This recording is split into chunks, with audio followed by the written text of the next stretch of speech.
Losing weight or gaining weight without trying, constantly feeling lethargic and weak. Those are just a few signs of thyroid disease.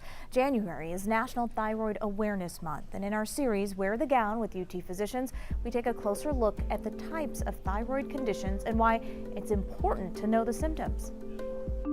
My heart would be racing. I'd feel tired, but couldn't sleep at night.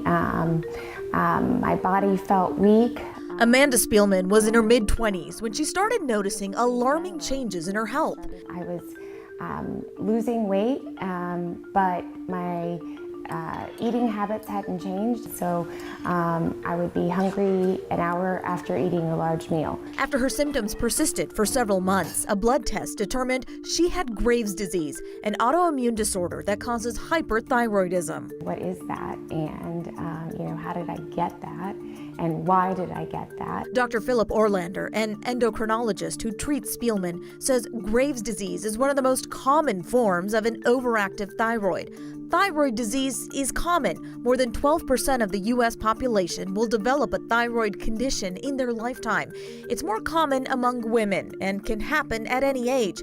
It's oftentimes triggered by pregnancy, menopause, or stress. Dr. Orlander says it's hard for many people to recognize something is wrong because the symptoms can be so vague. They'll say, I'm more tired, but it's because of, these events going on in my life or my family.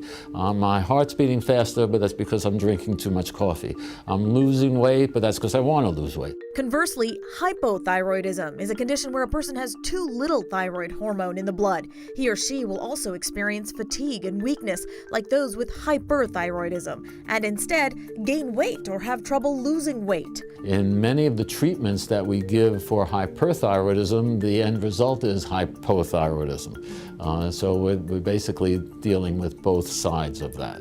Thyroid issues can affect a woman's ability to get pregnant or lead to miscarriage. Spielman says it's why she was happy to get her hyperthyroidism under control before she and her husband started a family.